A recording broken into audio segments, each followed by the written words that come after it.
Miremos algunos momentos importantes. Naturalmente que hay una primera etapa que la podríamos llevar entre 1929 hasta 1936 aproximadamente, en que comienza una actividad radial en medio de tanteos, es una fase experimental donde se ven los primeros conflictos y es importante por lo siguiente.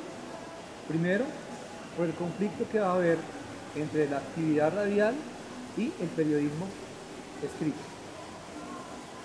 Uno de esos primeros conflictos tiene que ver justamente con la actitud de los periodistas de la prensa escrita que ven cómo en las primeras emisoras se leen las noticias y ellos creen que van a acabar con la prensa escrita. Eso llega hasta el gobierno. La actitud del gobierno es de llamar la atención de la gente de la radio, llegar a un acuerdo para que las noticias no se lean en la mañana, que haya un espacio de unas 6 o 12 horas y se respete la actividad, digamos, de los periodistas de la prensa escrita. Entonces, ¿qué es lo interesante de este conflicto? Es la reacción de un medio de comunicación tradicional cuando aparece otro. Es el natural temor, porque ese medio vaya a desplazar, vaya a acabar al medio que ya existe. En 1936, porque ahí vemos esos conflictos, esas formas digamos, de acomodarse y la manera también como se resuelve el conflicto, y es que los medios poco a poco entienden que se complementan.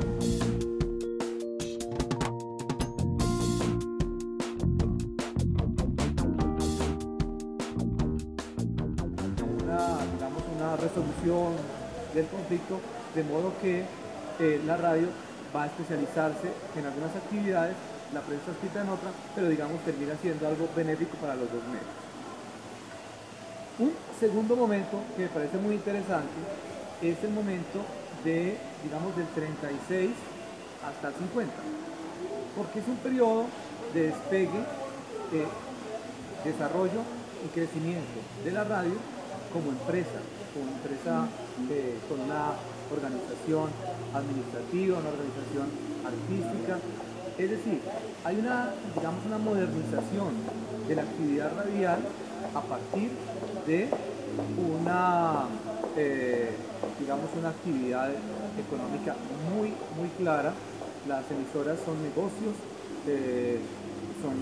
son negocios rentables, y en ese momento vemos la aparición, digamos, de las cadenas radiales. Se va a consolidar un tipo de enlace que permite que, por ejemplo, tres ciudades como Bogotá, Medellín y Cali se enlacen para diseñar una programación en ciertos espacios similar para las tres ciudades. Me parece que este es un punto muy importante, porque solamente con un cubrimiento amplio que trascienda lo local, que trascienda lo regional e intente, ¿no?, llegar a los puntos como más extremos de las capitales departamentales.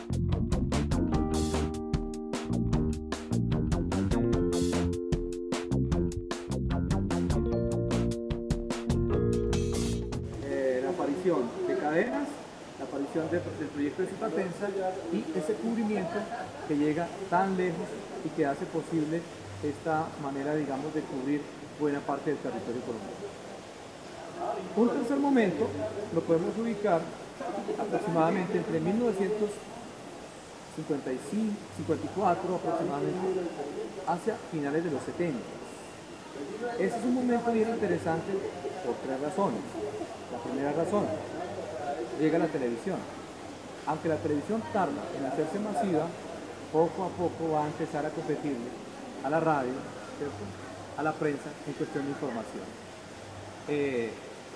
Veamos cómo, por ejemplo, buena parte de la programación de entretenimiento de la radio, ¿sí?, con el correr de los años va a ser desplazada porque la televisión va a desarrollar mejores entretenimientos y uno podría decir que bueno, digamos, las radionovelas van a ceder ese espacio cuando aparecen las telenovelas. La radio se especializa más en música, en noticias, transmisiones deportivas, por ejemplo, y pues la televisión va a ocuparse más de este entretenimiento, en el caso de los relatos del melodrama. Entonces, en ese periodo, como dije atrás, la masificación de la televisión es lenta, pero la masificación de la radio va a ser mucho más rápida con la llegada de un receptor de pilas a bajo costo que hace posible que mucha gente tenga la posibilidad de tener su radio, llevarlo a las labores del campo, cortarlo, ¿no? Y digamos, ahí viene una época como dorada de la radio, que son los años 60, 70, incluso hasta los 80, y en los 80, a pesar de que la televisión ya es masiva, de todas maneras, en los 80 la radio va a tener una importancia en la formación de opinión pública porque va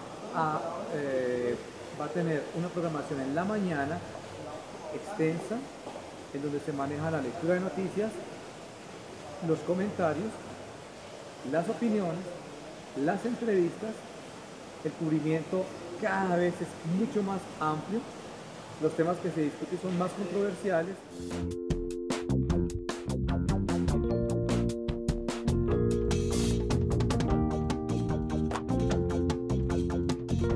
Los 80 tenga una capacidad para generar debates, ¿no?, locales, regionales y nacionales gracias a ese formato. Entonces, ese es un aspecto también muy importante. Llegando a los 80, desaparece el proyecto de Radio Sutatensa, por ejemplo, ¿no?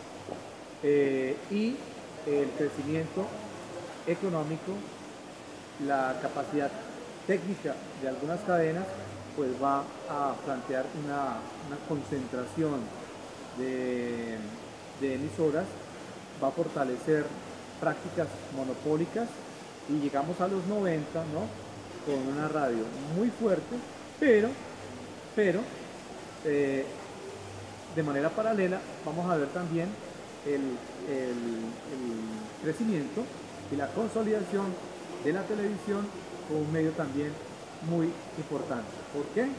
Porque a finales de los 90 van a aparecer los dos canales privados de televisión, y esos dos canales privados de televisión, por ejemplo, en aspectos técnicos, van a ser competencia para la radio, porque se acaba un privilegio de la radio respecto a la instantaneidad, es decir, la posibilidad de transmitir hechos noticiosos en el momento que se produce. Hacia los 90, este tránsito que hacemos hacia los 90, vamos a ver a la televisión transmitiendo en directo desde el lugar de los acontecimientos gracias a aspectos técnicos que facilitan la transmisión en directo.